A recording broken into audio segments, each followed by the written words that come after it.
Hello student, welcome to Schoolwala YouTube channel. আমি জাসমিনা, তোমাদের life সায়েন্সের টিচার। তো আজকে আমরা ক্লাস 8-এর চ্যাপ্টার লাইফ সায়েন্সের চ্যাপ্টার নাম্বার 3, যেটা হচ্ছে খাদ্য, মানুষের খাদ্য ও খাদ্য উৎপাদন, তার আজকে পার্ট 1। তো এই চ্যাপ্টারের মধ্যে কি পড়বো, যে এটা অনেকটা বড় চ্যাপ্টার, অনেকগুলো পার্ট হবে। তো এই চ্যাপ্টারের মধ্যে মানুষ কিভাবে খাদ্য তৈরি করে। দেখো, লাইফ সায়েন্স মানে জীবনের, তো তোমাকে জীবনে বেঁচে থাকতে হলে খাবারটা অবভিয়াসলি দরকার। তো সেজন্য কিন্তু আজকে আমাদের চ্যাপ্টার মানুষের খাদ্য, খাদ্য উৎপাদন। এখানে স্লাইডের মধ্যে অনেক কিছু দেখো, ফটো দেওয়া রয়েছে অনেক কিছু খাবারের, যেগুলো কিভাবে তৈরি হচ্ছে, কি কি প্রসেস রয়েছে, প্রত্যেকটা কিন্তু এই চ্যাপ্টারের মধ্যে দেওয়া রয়েছে। তাহলে চলো স্টার্ট করা যাক। তো প্রথমে দেখো দেওয়া রয়েছে কি, ফসল, ফসলের বৈচিত্র্য ও ফসল উৎপাদন। তাহলে এইটা তোমাদের মেন টপিক। তার মধ্যে রয়েছে কৃষি বিজ্ঞান। আচ্ছা, কৃষি বিজ্ঞান মানে কি? তো এটা আমরা কি পড়ছি, পরিবেশ ও বিজ্ঞান। কৃষি বিজ্ঞান মানে আমাদের চাষবাসের ক্ষেত্রে কিভাবে বিজ্ঞান ইউজ হচ্ছে, বা তার পুরো ডিটেলসটা কিন্তু আমাদের এই টপিকের মধ্যে রয়েছে। দেখো, এটা তোমাদের পুরো বই দেওয়া রয়েছে, ক্লাস 8-এর বইটা খুলে রাখো, বুঝতে কিন্তু ইজি হবে। বলছে আমরা নানা রকমের খাবার খাই, ওকে। তার কোনোটা আমরা পাই উদ্ভিদ থেকে, আবার কোনোটা পাই প্রাণীদের থেকে। অনেক কিছু, যেমন মাছ মাংস কোথা থেকে পাওয়া যায়, প্রাণী থেকে। আবার আম বা যে কোনো ফল শাকসবজি কোথায় পাওয়া যায়, উদ্ভিদ থেকে। উন্নত মানের উদ্ভিদজাত আর প্রাণীজাত খাবার যথেষ্ট পরিমাণে পেতে গেলে কিছু বিশেষ ব্যবস্থা নেওয়া প্রয়োজন। তাহলে যে কোনো কিছু যদি এক্সট্রা বা ভালো উন্নত মানের পেতে চাও, তাহলে কিছু ব্যবস্থা তোমাকে অবভিয়াসলি নিতে হবে। তার জন্য বিজ্ঞানের একটা শাখায় খাদ্য উৎপাদনের পদ্ধতি নিয়ে আলোচনা করা হয়, এবং বিজ্ঞানের এই শাখাটাকে কি বলছি আমরা, কৃষি বিজ্ঞান। তাহলে কৃষি মানে কি, যে চাষবাসের জিনিস নিয়ে আলোচনা করা হবে।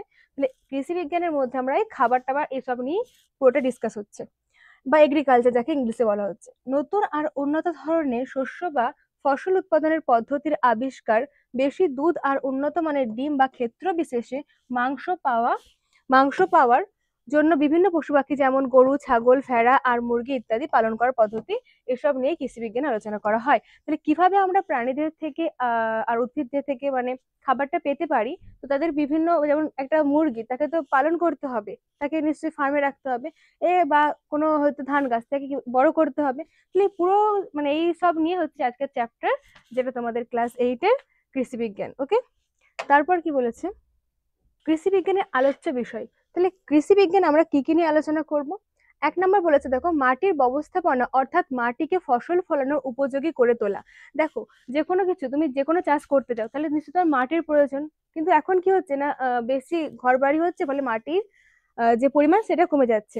তাহলে যে কোনো ফসল চাষ করার জন্য আগে মাটিটা তোমাকে ঠিক করতে হবে, মাটিটা হচ্ছে বেস, ওকে। তাহলে সেটা হচ্ছে তোমার 1 নম্বর রয়েছে। 2 নম্বর ফসল উৎপাদন বা ক্রপ প্রোডাকশন। তাহলে মাটির যখন ঠিক হলো, তারপরে তো আমরা ফসলের দিকে যাবো এবার। ধান গম যা ইচ্ছা তুমি করতে পারো। তারপর হচ্ছে ফল, সবজি, ফুল আর সাজানোর কাজে লাগে এমন বিভিন্ন উদ্ভিদ, যাকে হর্টিকালচার বলা হচ্ছে। তাহলে এগুলো আমাদের কৃষি বিজ্ঞানে দেখবো। আর কি রয়েছে, পশুপালন, অ্যানিমাল হাজবেন্ডারি। তাহলে এই চারটে যেগুলো রয়েছে, এই চারটে জিনিস তোমাদের এই চ্যাপ্টারের মধ্যে পুরো ডিটেলসে দেওয়া রয়েছে। এটা হচ্ছে তোমাদের কৃষি বিজ্ঞানের আলোচ্য বিষয়। তারপরে বলছে ফসল কি। এই যেখানে লেখা ছিল ফসল উৎপাদন বা ক্রপ প্রোডাকশন। তাহলে ফসল জিনিসটা কি, বড় মাপে কোনো উদ্ভিদের চাষ করার সময় সেই উদ্ভিদের চাহিদার দিকে বিশেষভাবে নজর রাখা হয়, যাতে ওই উদ্ভিদের ফলন বাড়ে। তাহলে যখন কোনো উদ্ভিদ তারা চাষ করছে, তখন সেই উদ্ভিদ যাতে প্রোডাকশন বা ফলনটা ভালো হয়, তার জন্য নিশ্চয়ই দেখতে হবে। এইভাবে অনেকটা জায়গা জুড়ে একই ধরনের উদ্ভিদের চাষ যখন করা হয়, তখন এই উদ্ভিদদের একসঙ্গে বলা হয় শস্য বা ফসল, বা যাকে ইংলিশে বলা হয় ক্রপ। তাহলে যখন কোনো কিছু ধান চাষ করছে ধরে নাও, তো ধান যাতে ভালোভাবে চাষ হয়, তার জন্য অনেকটা অ্যামাউন্ট দরকার।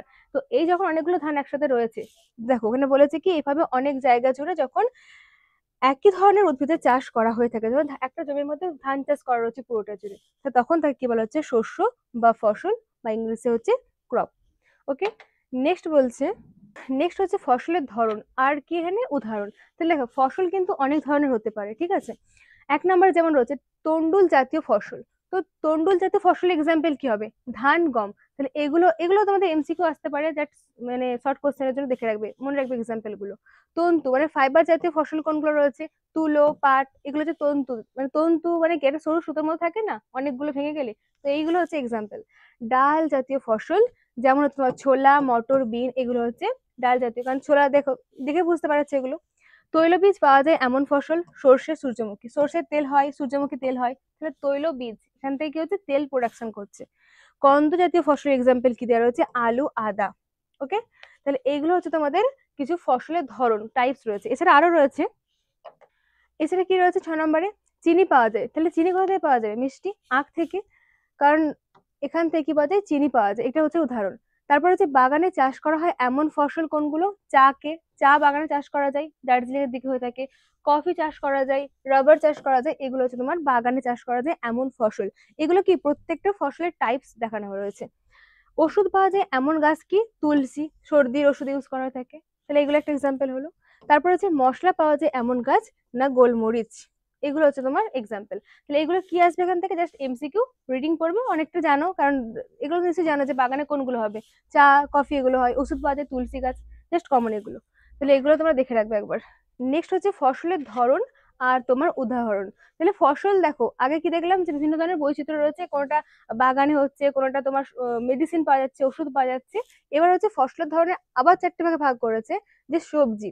তাহলে কোনগুলো তোমার সবজির আন্ডারে আসছে? দেখো, টমেটো, বাঁধাকপি বা উচ্ছে করলা, যা ইচ্ছা, এগুলো সব সবজির আন্ডারে পড়ছে। ফল, কোনগুলোকে ফল বলছে? কলা, আঙুর, পেঁপে, এগুলো সব ফলের আন্ডারে আসছে। আলংকারিক উদ্ভিদ কোনগুলো? ক্যাকটাস আর বোগেনভেলিয়া। তাহলে এগুলো হচ্ছে আলংকারিক উদ্ভিদ। দেখো, এগুলোর ক্ষেত্রে কাঁটা দেখতে পাওয়া যায়। আর ফুল, জাস্ট গোলাপ, জুঁই, এগুলো হচ্ছে ফুলের এক্সাম্পল। এটা কিছুই না, জাস্ট বই দেওয়া রয়েছে, বলে দিলাম একবার। এখান থেকে খুব একটা কোশ্চেন আসার চান্স নেই।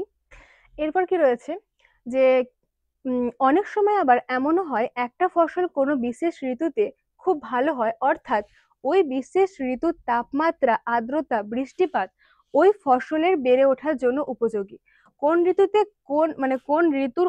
ঋতুতে কোন ঋতুতে হয় তার উপর নির্ভর করে ফসলকে দুভাগে ভাগ করা যায়। একটা খারিফ, একটা হচ্ছে রবি। দেখো, প্রত্যেকটা যে ওয়েদার, মানে আবহাওয়া, প্রত্যেকটা ফসল কিন্তু প্রত্যেক জায়গায় হয় না। আম কখন হয়? শীতকালে আম হয়? হয় না, গরমকালে হয়। তো সেই অনুযায়ী যে কোন ঋতুতে কোন ফসল হবে, তার উপর ডিপেন্ড করে ফসলকে কি করছে না, দুটো ভাগে ভাগ করছে। নাম্বার ওয়ান কি? খারিফ ফসল। খারিফ ফসল কখন হয়ে থাকবে? সাধারণত বর্ষার শুরুতে। এগুলো থেকে 2 নম্বরের কোশ্চেন আসতেই পারে, দেখে রাখবে। যে বর্ষার শুরুতে, যেমন জুন জুলাই মাস করে এ ধরনের ফসলের চাষ শুরু হয়। আর সাধারণত বর্ষার শেষে, মানে সেপ্টেম্বর অক্টোবর, এই টাইমটাই এই ফসল তোলা হয়ে থাকে। খারিফ ফসলের ফলন নির্ভর করে দক্ষিণ পশ্চিম মৌসুমী বায়ুর ওপর। যেমন এক্সাম্পল কি হয় খারিফ ফসলের? ধান, আহ ধান, ভুট্টা, তুলো, চীনাবাদাম, সোয়াবিন, এগুলো হচ্ছে কতগুলো খারিফ ফসলের উদাহরণ। তাহলে খারিফ ফসল কোন টাইমটা চাষ করা হয়ে থাকে? না, বর্ষার শুরুতে। পুরো বর্ষাকালটা তোমার এই খারিফ ফসলের পেছনে চলে যায়। ওকে। আর তাহলে এখান থেকে কি কোশ্চেন আসবে? 2 নম্বরের খারিফ ফসল মানে কাকে বলে, আর তার এক্সাম্পল, উদাহরণ। ওকে, এটা একটা ভাগ গেল। নেক্সট তোমাদের বলছে, খারিফ ফসল আমরা দেখলাম কি বর্ষাকালে হয়ে থাকে। আর রবি ফসল কি বলছে? শীতকালে। সাধারণত শীতের শুরুতে, যেমন অক্টোবর নভেম্বর, ঠিক আছে, এই ধরনের ফসলের চাষ শুরু হয়। আর মার্চ এপ্রিল মাসে ফসল তোলা হয়। রবি ফসল বর্ষার উপর নির্ভরশীল নয়। গম, দেখো আগে কি দেখলাম যে খারিফ ফসল সেটা পুরোটা বর্ষাকালে হচ্ছিল, কিন্তু রবি ফসলটা কি শীতকালটা টাইম নিচ্ছে। যেমন তোমার অক্টোবর নভেম্বর থেকে শীতকাল স্টার্ট হয়ে থাকে, আর তখন থেকে এটা স্টার্ট হয়, আর কি হচ্ছে মার্চ এপ্রিল মাসে ফসলটা তোলা হয়। মানে হালকা গরম পড়বে তখনই ফসলটা উঠবে। আর যেটা তো খারিফ ফসল, সেটা বর্ষার স্টার্টিং এ শুরু হয়, আর বর্ষা যখন শেষ হয় তখন সেটা তুলে নেওয়া হয়। আর এখানে কি বলছে? এটা বর্ষার উপর নির্ভরশীল হবে না, অবভিয়াসলি, কারণ এটা তো আলাদা একটা মানে টাইপস না। আর এক্সাম্পল কি বলছে? গম, বার্লি, ছোলা, মটর, সর্ষে, এরা হলো কয়েকটি রবি ফসলের উদাহরণ। এখানে বোঝার কিছু নেই, জাস্ট এগুলো মনে রাখবে। এখান থেকে 2 নম্বরের কোশ্চেন আসতেই পারে, ইম্পর্টেন্ট 2 নম্বরের জন্য। দেখো, এতক্ষণ আমরা ফসল ফসল দেখছিলাম, তো এই যে ফসল বা শস্য উৎপাদনের পদ্ধতিটা কি হবে? ফসল উৎপাদনের জন্য একজন কৃষক বা চাষিকে বেশ কিছুটা সময় জুড়ে নানান রকমের কাজ করে যেতে হয়। তাহলে এটা কিন্তু একদিনের কাজ নয়, অনেকটা টাইম লাগে, অনেকটা এফোর্ট লাগে। একজন কৃষক এই যে কাজগুলো করেন, এটাই হলো কৃষি কাজ বা এগ্রিকালচার প্র্যাকটিস। তাহলে কি বলছে? কৃষিকাজ কারা করে? কৃষি। তারা কিন্তু অনেক একটা সময় ধরে, লং পিরিয়ড ধরে কিন্তু কাজগুলো করে থাকে। তাহলে এই পুরো প্রসেসটাকে কি বলা হচ্ছে? কৃষিকাজ। এই কাজগুলোকে নিচে দেওয়া হলো আমরা একেবারে। তাহলে এই যে প্রসেস কি কি রয়েছে, এটা তোমাদের 8টা ভাগ রয়েছে। দেখো, বইয়ের মধ্যে দেখতে পাবে যে 8টা মোট পদ্ধতি রয়েছে, যার সাহায্যে আমরা এই কৃষিকাজটা করে থাকি। তার মধ্যে নাম্বার ওয়ান কি? চাষের জমির মাটি তৈরি করা। তাহলে প্রত্যেকটা চাষ করার জন্য সব থেকে বেসিক জিনিস কি লাগবে? মাটি। তাহলে এখানে প্রথমে রয়েছে যে মাটি আমাকে তৈরি করতে হবে, কারণ যে কোনো মাটিতে তো যে কোনো চাষ হতে পারে না, না, নির্দিষ্ট মাটি দরকার। বীজ বপন করা, যেমন চা চাষ এখানে হয় না, ওর জন্য আলাদা মাটি দরকার থাকবে। তারপর নেক্সট কি বলছে? বীজ বপন করো, বীজ বোনা। এবার যে ফসলটা আমরা ফলাতে চাই, তার জন্য বীজ দরকার, তাই সেগুলোকে মাটির মধ্যে বপন করতে হবে। 3 নাম্বার সার প্রয়োগ, কারণ সার না দিলে মাটিগুলো হচ্ছে পোকা লেগে যেতে পারে বা অন্য কোনো প্রবলেম হবে। জলসেচ, অবভিয়াসলি জল প্রচন্ড অ্যামাউন্টে জল দিতে হবে, প্রচন্ড নয় মানে যতটা প্রয়োজন ততটা অনুযায়ী, কারণ সবার তো সেম জল লাগে না না। আগাছা দমন, বললাম কীটপতঙ্গ যদি আসে তাহলে তাদেরকে দমন করার জন্য আমাদের বিভিন্ন ধরনের পেস্টিসাইড বা আগাছা দমনকারী প্রোডাক্ট ইউজ করতে হবে। ক্ষতিকারক কীটপতঙ্গ থেকে ফসলকে বাঁচানো, ক্ষতিকারক মানে কীটপতঙ্গ থেকে ফসলকে বাঁচানোর জন্যই কিন্তু আমাদেরকে পেস্টিসাইড গুলো দিতে হবে। তারপর হচ্ছে ফসল তোলা, ফসল সঞ্চয় করে রাখা। তাহলে এবার এবার আমাদের চাষবাস হয়ে গেছে, এবার ফসলটা তুলে নেবো, যেমন ধান তুলে মানুষ এরকম ভাবে তুলে এবার সেটা সঞ্চয় করে রাখবে বিক্রি করার জন্য বা স্টোরেজে রাখে যেগুলো। এই তোমাদের 8টা প্রসেস রয়েছে যার মাধ্যমে আমরা কি করে থাকি না কোনো ফসলকে ফলাতে হেল্প করে থাকে, এই 8টা প্রসেস। ওকে, এবার একটা একটা করে দেখা যাক। তাহলে কি বললাম, প্রথমে চাষের জমির জন্য মাটি তৈরি করা, preparation of soil for of cultivable land. বীজের অঙ্কুরোদ্গম আর উদ্ভিদের বেড়ে ওঠার মাধ্যম হলো মাটি, বেসিক জিনিস ওটা। উদ্ভিদেরা জল আর নানান খনিজ মৌল পাওয়া যায় মাটি থেকে। মাটির মধ্যে যে সমস্ত খনিজ লবণগুলো থাকে সেগুলো উদ্ভিদরা কি করে টেনে নিয়ে গিয়ে উপরে রাখে, পাতার মধ্যে দেয়। পাতার মধ্যে ক্লোরোফিল থাকে, আলো আসে, খনিজ লবণগুলো মিলে ওদের খাবার তৈরিতে হেল্প করে থাকে। ওই লাইনটা এখানে বলা রয়েছে। বিভিন্ন ধরনের উদ্ভিদের বেড়ে ওঠার জন্য প্রয়োজন বিভিন্ন ধরনের মাটি। তাহলে প্রত্যেকটা ক্ষেত্রে কিন্তু সেম লাগে না, প্রত্যেকটা ক্ষেত্রে ডিফারেন্ট ডিফারেন্ট সয়েলের বা মাটির প্রয়োজন হয়। তাই কোনো ফসলের চাষ শুরু করার আগে মাটিকে চাষের উপযোগী করে তোলা কিন্তু খুবই জরুরি। অবশ্যই, কারণ মাটি যদি না থাকে, তোমার বেসিক জিনিসটা যদি না থাকে তাহলে তো বাকি জিনিসগুলো হবেই না। তাহলে প্রত্যেকটা চাষের জন্য মাটিকে তৈরি করা কিন্তু প্রধান কাজ। চাষের জমির মাটিকে তাই ওপর নিচ করা হয় এবং এর ফলে উদ্ভিদের মূল সহজেই মাটির গভীরে যেতে পারে। এবার দেখো মাটি যত আলগা করবে তত কি হবে, একটা ধরনের খুব সলিড একদম ওদের মধ্যে যেগুলো এঁটেল মাটি বলে সেখানের মধ্যে কি গাছ খুব কম বড় হবে, কারণ ওটা একদম টাইট হয়ে থাকে।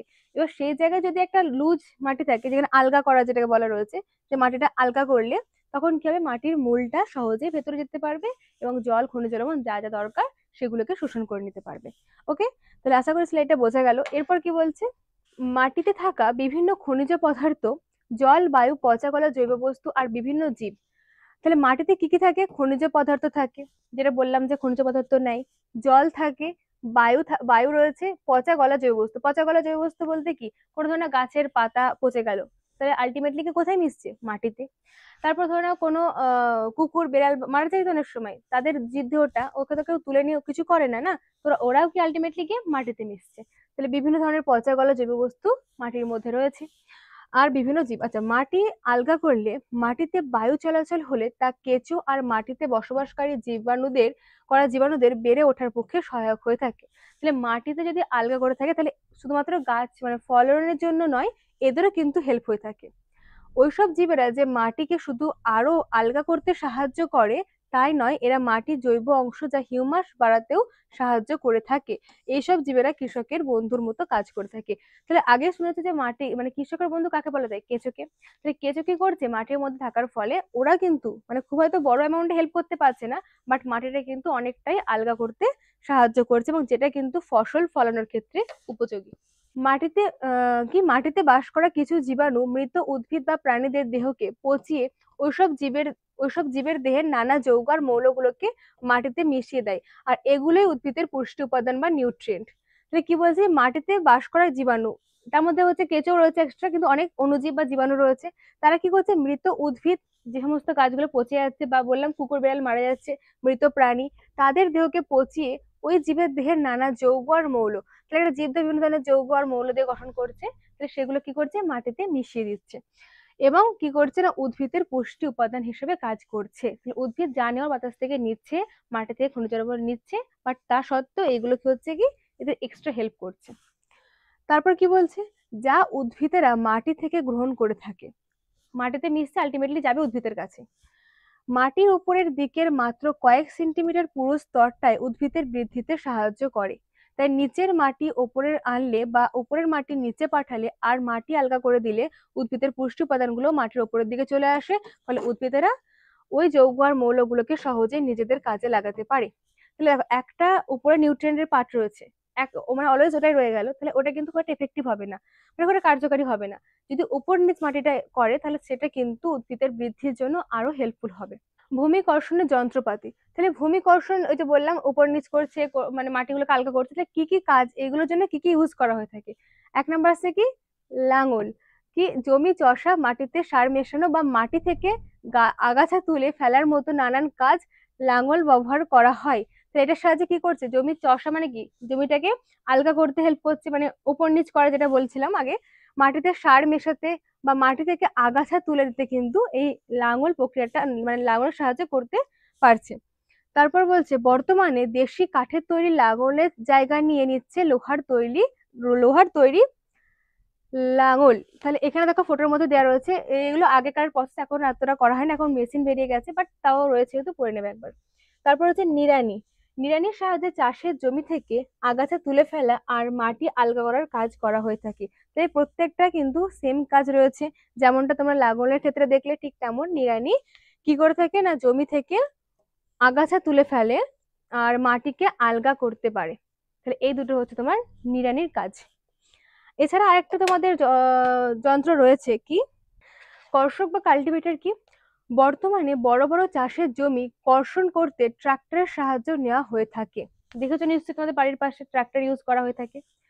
ট্রাক্টরের পেছনে লাগানো কর্ষকের সাহায্যে খুব অল্প সময়ে অনেকটা জমি চষে ফেলা যায় এবং এরপর এরপর একটা কাঠ বা লোহার তৈরি যন্ত্র সাহায্যে চাষের উঁচু নিচু জমিকে সমান করে নেওয়া হয়। এর ফলে জল বা বায়ুর প্রভাবে মাটির ক্ষয় কম হয়। তাহলে প্রথমে কি করছে, এখানে দেখো ছবি দেওয়া রয়েছে একটা, এটার সাহায্যে এভাবে মাটিগুলোকে মানে আলগা করছে।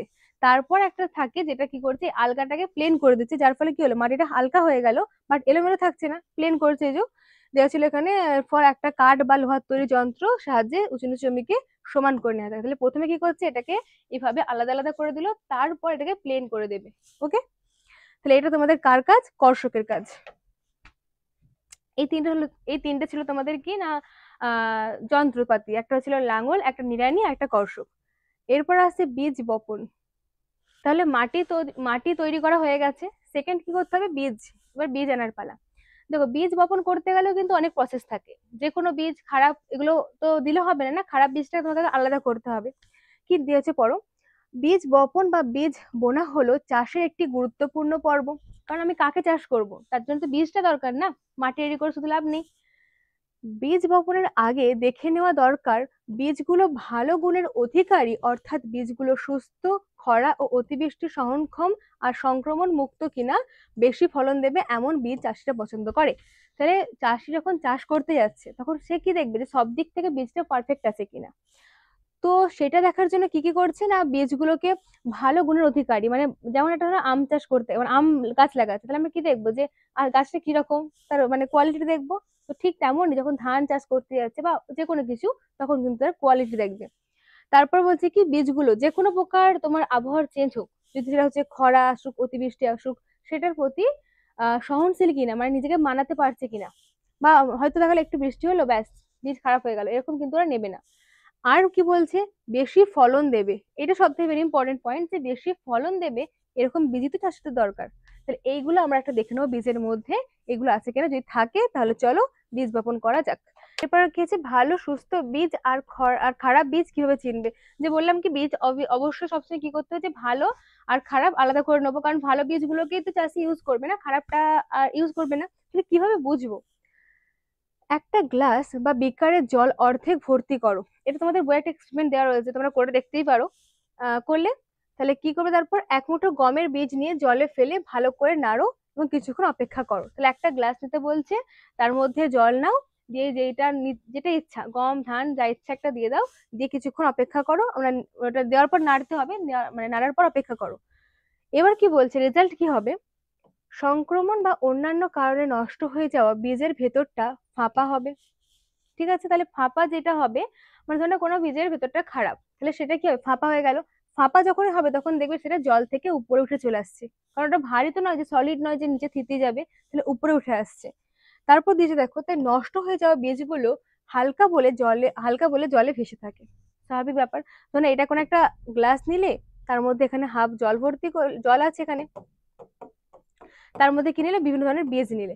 এবার ধরো না কোনো বীজটা ভালো, তাহলে সেটা কি রয়েছে, সলিড, এবার ভর্তি থাকলো। আর কোনো বীজ ধরে নাও খারাপ, এটা ধরে না, এইগুলো ধরে নাও খারাপ, এই দুটো হচ্ছে খারাপ বীজ। তাহলে এগুলো কি হবে, যখন কিছুক্ষণ পর তুমি দেখবে, নোটিস করবে, তখন দেখবে এগুলো কি রয়েছে না উপরের দিকে চলে আসছে, কারণ এর ভেতরে তো কিছু নেই, ফাঁপা। তাহলে এটা উপরে চলে এলো। তখন কি বুঝবো যে এটা আমাদের ইউজ করব না, কারণ এটা খারাপ, আমাদের চাষের জন্য ভালো না। আর কোনগুলো ইউজ করব, যেগুলো মাটির তল মানে জলের নিচে থিতিয়ে ছিল। ওকে, তাহলে এটা ছিল একটা তোমাদের বইয়ের এক্সপেরিমেন্ট। এরপর কি বলছে, এরপর আসছে বীজ বপনের যন্ত্রপাতি। তাহলে বীজ বপন করতে গেলে আগে দেখলাম যে আমাদের মাটি ঠিক করতে গেলে কি কি লাগবে, তার মধ্যে ছিল লাঙল, ছিল নিড়ানি ছিল। তো এখন আমরা কি দেখবো, যে বীজ বপন করতে করতে আমাদের কি কি লাগবে। ছবিতে ফানেল আকৃতির একটা জিনিস নিশ্চয়ই দেখতে পাচ্ছ। ফানেলের নিচে তীক্ষ্ণ প্রান্তযুক্ত দুটো বা তিনটে পাইপ লাগানো থাকে। বীজগুলোকে ওই ফানেলের মধ্যে ভরা হয়। পাইপের তীক্ষ্ণ প্রান্ত মাটি ভেদ করে, আর ফানেল থেকে পাইপ বেরিয়ে গিয়ে বীজগুলো মাটির নিচে গিয়ে পড়ে। তাহলে কি করা হচ্ছে, এক্ষেত্রে একটা ফানেল ফানেল আকৃতির এখানে থাকে একটা, যেখানের মধ্যে বীজগুলোকে রেখে দেয়, আর এখানে কতগুলো তীক্ষ্ণ প্রান্ত থাকে। তাহলে যখন সেটা মাটির মধ্যে থেকে যাবে, তখন বীজগুলো কি হবে, এখানের মধ্যে থেকে ঠিক একটা অ্যামাউন্টে গিয়ে মানে বীজটা বপন হতে হতে স্টার্ট করবে। অনেক সময় চাষিরা নাঙলের সঙ্গে বীজ বোনার উপযোগী এই ফানেল আর নল যোগ করে দেয়। নাঙল দিয়ে চাষার ফলে তৈরি খাতে বীজ বোনেন। যখন তারা মানে জমির মধ্যে মাটিটাকে ঠিক করার জন্য লাঙল করছিলেন, তখনই কিন্তু তারা ওই ফানেলটা অ্যাড করে দেয়। সেম প্রসেস হবে, যদি এটা দেখো যে এখানের মধ্যে একটা ফানেল অ্যাড করে দেবে, তার ফলে কি মাটিও ঠিক করছে, প্লাস সঙ্গে সঙ্গে বীজটাও কিন্তু বপন হওয়া স্টার্ট হচ্ছে। তাহলে এটা এখানে ছিল যে বীজ বপনের একটা যন্ত্র। তারপর কি বলছে দেখো, এরপর হচ্ছে বীজ বপন যন্ত্র বা যাকে সিড ড্রিল। কি, এখনকার দিনে অবশ্য জমিতে বীজ বোনার জন্য উন্নত বীজ বপন যন্ত্র ব্যবহার করা হয়। এর সাহায্যে কি সঠিক দূরত্ব, দেখো দুটো জিনিস ইম্পর্টেন্ট, একটা হচ্ছে সঠিক দূরত্ব, একটা ডিস্টেন্স মেনটেন করছে ইকুয়ালি, আর কি গভীরতায় বীজ বোনা সম্ভব হচ্ছে।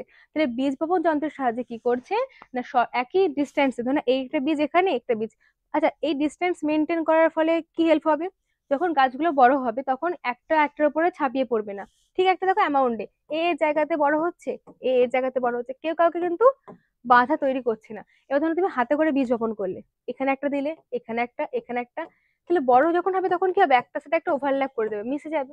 তার জন্যই কিন্তু একটা ইম্পর্টেন্ট পয়েন্ট এখানে, যে সঠিক দূরত্ব মেনটেন করছে। আরেকটা পয়েন্ট কি বলেছে, গভীরতা। গভীরতাটা হেল্প করছে কিভাবে দেখো, এবার ধরে নাও তুমি নিজে হাতে করে বীজটাকে বপন করছো। হুম, যে আমি শখ হয়েছে একটা চাষ করব, তো আমি বীজ বপন করতে গেলাম। এটা ধরো না একটা মাটির স্তর, উপরে মাটির সারফেস, তুমি কোনো বীজকে একদম একদম খুঁড়ে খুঁড়ে খুঁড়ে খুঁড়ে এখানে দিলে, বা তুমি কোনো বীজকে ধরো না মাটির উপরে এভাবে রেখে দিলে, কোনো বীজকে এখানে জাস্ট জাস্ট ফেলে দিলে, কোনো বীজকে এখানে দিলে, তাহলে প্রত্যেকটার গভীরতা সেম হচ্ছে না। কোনোটা একদম মাটিতে রেখে দিচ্ছ, কোনোটা সারফেসে রেখে দিচ্ছ, তাহলে কি হবে, গাছগুলোর প্রত্যেকটার বৃদ্ধি কিন্তু ঠিকঠাক ভাবে হবে না।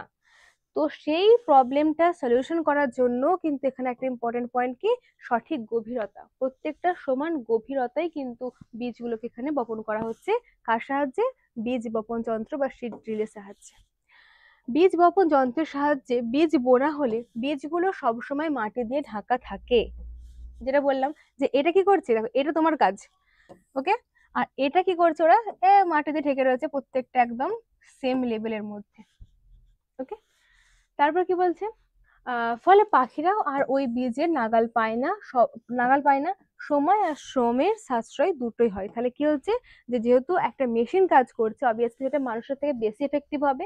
তো সেক্ষেত্রে কি রয়েছে, সময়ও বাঁচছে, আর তোমাকে বেশি খাটনিও খাটতে হচ্ছে না। তার ফলে দুটো দিকে কিন্তু হেল্প হচ্ছে। তাহলে এটা তোমার বীজ বপন যন্ত্র বা সিড ড্রিলের কাজ। এর সাহায্যে কিন্তু বীজ বপন করা হয়ে থাকে বড় জমি চাষ করার ক্ষেত্রে। এরপর কি রয়েছে, বলছে অনেক সময় বীজ বোনার আগে চাষিরা বীজগুলোকে কোনো কোনো রাসায়নিকে ডুবিয়ে নেন। ওই রাসায়নিক পদার্থগুলো বীজগুলোকে জীবাণু সংক্রমণের হাত থেকে বাঁচায়।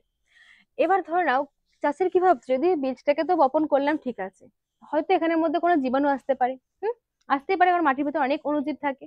তো তাই জন্য কি করে, চাষিরা আগে থেকে প্রোটেকশন নিয়ে নেয়, যে এগুলোকে একটা রাসায়নিক মানে বিভিন্ন ধরনের কেমিক্যালের মধ্যে ডুবিয়ে রাখে, যার ফলে সেটা কিন্তু ধরনের জীবাণু থেকে ওই সিড বা বীজটাকে প্রোটেক্ট করবে।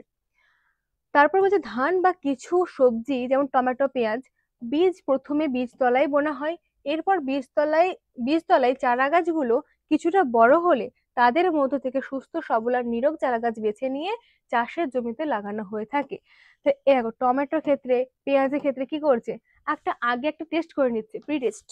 সেখানের মধ্যে ধরুন একটা সার্ফেস রয়েছে, এখানের মধ্যে কোনো এই টমেটো পেঁয়াজের চারা লাগালো, ধরুন টমেটো চারা লাগালো, তাহলে দেখলো যে কোনো গাছে টমেটো একদম খুব ভালো হয়েছে আর কোনো গাছে কিন্তু খুব একটা ভালো হয়নি। তাহলে এখানের মধ্যে থেকে যেগুলো ভালো রয়েছে সেগুলোকে তুলে নিয়ে গিয়ে আবার পুনরায় অন্য একটা মাটিতে লাগাবে, যেখানের মধ্যে কিন্তু শুধুমাত্র লাভ আর লাভই পাবে ওরা। ফলে উন্নত মানের চারাগাছ বেছে নেওয়া সম্ভব হয়। প্রতিস্থাপিত চারাগাছগুলোকেও মাটির গভীরে মূল প্রবেশ করাতে সক্ষম হয়, ফলে ফলনও বাড়ে। তাহলে এই পদ্ধতিতে কি হেল্প হচ্ছে না, আগে ওরা টেস্ট করে নিল যে কোনগুলো নেবার যোগ্য আর কোনগুলো নেবার যোগ্য নয়। তার ফলে কিন্তু পরে গিয়ে আর প্রবলেম হচ্ছে না, প্রত্যেকটা গাছের সেম ফলন দিচ্ছে এবং ফলনও বাড়ছে। কারণ এটা যদি থাকে তাহলে এটা কি এদের ফলনটাকে কোনোভাবে এফেক্ট করছে না। এটা হচ্ছে একটা তাদের প্রসেস। তাহলে এই দুটো ছিল তোমাদের, কি কি বললাম আজকে, বীজ দুটো পার্ট পড়ছি তো, 8টা রয়েছে, অনেক রয়েছে আরো। আজকে কি দেখলাম যে মাটি তৈরি করা আর বীজ বপন করা। তাহলে বাকি যে প্রসেস গুলো রয়েছে চাষ করার জন্য সেটা আমরা কবে দেখবো, নেক্সট পার্টে।